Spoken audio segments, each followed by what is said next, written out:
Welcome back to our special hour on week 2 of the January 6th Select Committee's public hearings. According to investigators, Donald Trump's schemes to overturn the 2020 election were not just a big lie, they were also part of a big ripoff. In Monday's hearings, the committee tied the spread of the big lie to Donald Trump's fundraising methods. The committee says Trump sought donations for what he and his campaign called a, quote, official election defense fund that would pay for legal fees to overturn the 2020 presidential election results. The campaign managed to raise, get this, $250 million. But the committee says that fund never existed. Instead, the money went to pro-Trump political PACs, and fundraising emails for that bogus official election defense fund were sent out right down to the end. They were continually put out into the ether. Just 1 hour before the attack on the Capitol, an email went out with the subject line reading, "This is our last chance. Fight back." Not only was there the big lie, there was the big ripoff. Donors deserve to know where their funds are really going. They deserve better than what President Trump and his team did. Joining me now is Michael Cohen, Donald Trump's former personal attorney and fixer. He's the host of the Mea Culpa podcast and author of the book Disloyal, a memoir, the true story of the former personal attorney to President Donald J. Trump. Michael, welcome. Good to be with you, brother, this fine morning. So yes, you and I... Yes, fine morning. Fine morning, certainly a fine morning for Donald Trump and his coffers, that's for sure. So you and I feel like have been a chorus of two. Me knowing how money is raised inside the Republican ether, and you knowing Donald Trump. So what's your reaction to the committee's findings regarding the official election defense fund? Sure. I think you may also forget, you may be forgetting that I was also the vice chair of the RNC Finance Committee, despite the fact that I was actually a Democrat, right? I mean, so what do I think? Look, I've watched the Trump grift going on now for more than a decade, and they're not going to stop. I mean, it's just what he does. And it's sad to see that there are so many people out there that have so much faith in him after they see exactly what's going on. All you need to do is watch the January 6th hearings, and you start to see seriously what a menace that this man has been and how terrible that he's treated our country.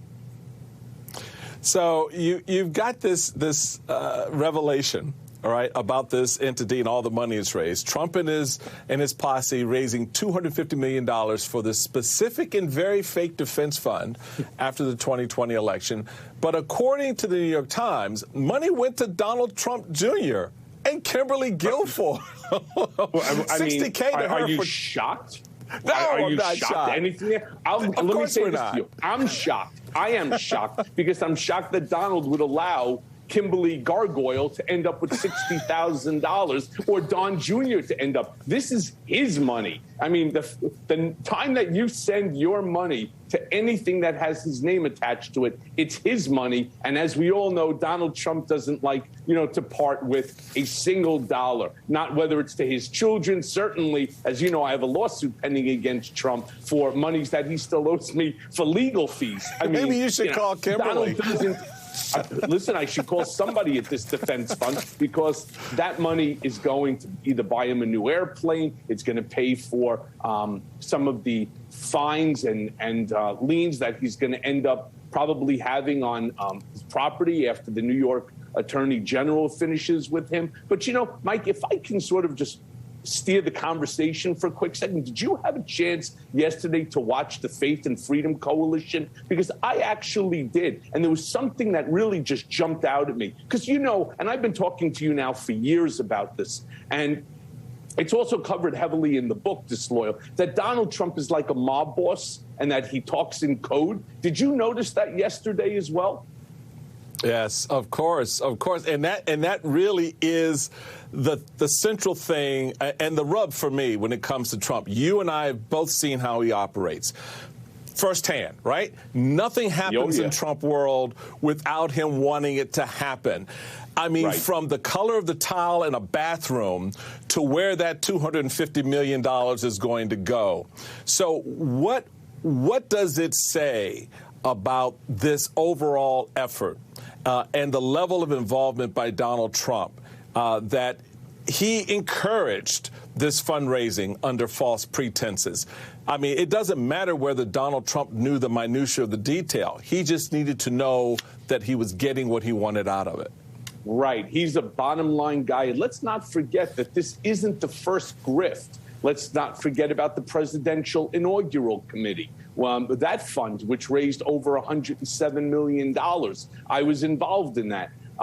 You know, in terms of fundraising, nobody knows there's like $70 million that's missing for many, many years. I mean, it's a terrible thing that people expect that their money is supposed to go to where, you know, it's expected to go. And that doesn't work in Trump world. It's whatever Donald wants. I mean, that's how it was in the White House. It's how it was at the Trump Organization. And it's the way it's going to be going forward. Because, look, I've constantly said this. And again, this goes right back to some of the comments he made yesterday at that coalition, when he turned around and he said, you know, that he may seek a second term in 2024, very seriously, right? And then he also talked, of course, about giving the pardons to hundreds of people that were arrested in the wake of the January 6th attack on the Capitol. And the reason I bring this up is because it goes right into the grift. And there's sort of like two things, Mike, that we have to unpack here, right? And again, it goes right back to Donald being a mob boss and speaking in code first, right? The first part of this is you have to look and see what's going on here. Television, he's dangling pardons. He's done this before, because what he's really saying here is that he doesn't want these people to cooperate. And if you don't cooperate, then I'll pardon you. And here's where the grift comes in, right? First and foremost, he's not going to become president again. And second, he doesn't know you. And more importantly, he doesn't care about you. But here's the fundraising grift, all right? By saying, if I run and if I seek a second term, what's he doing? He's keeping these people engaged. It goes right back to the conversation on how is he going to keep the flow of money, right, into his coffers. I mean, look, at the end of the day, you can say whatever you want about Donald Trump. Donald Trump is the greatest grifter in the history of the United States, plain and simple. Michael Cohen, I knew you'd bring the bacon to breakfast this morning. Thank you, my friend. Appreciate you. Anytime, my friend. You got it. All right, folks, coming up, former President Donald Trump certainly did not hide his domineering leadership style. His bullying was on display over tweets, in press conferences, on the debate stage, and in the midst of the January 6th insurrection. Then I remember getting a notification on my phone, and I was sitting in a room with Roma and Ben, and we all got a notification. So we knew it was a tweet from the president, and we looked down, and it was a tweet about Mike Pence. It was clear that it was escalating and escalating quickly.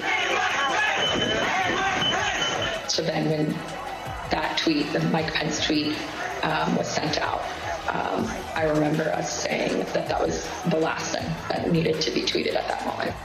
The situation was already bad, and so it felt like he was pouring gasoline on the fire by tweeting that.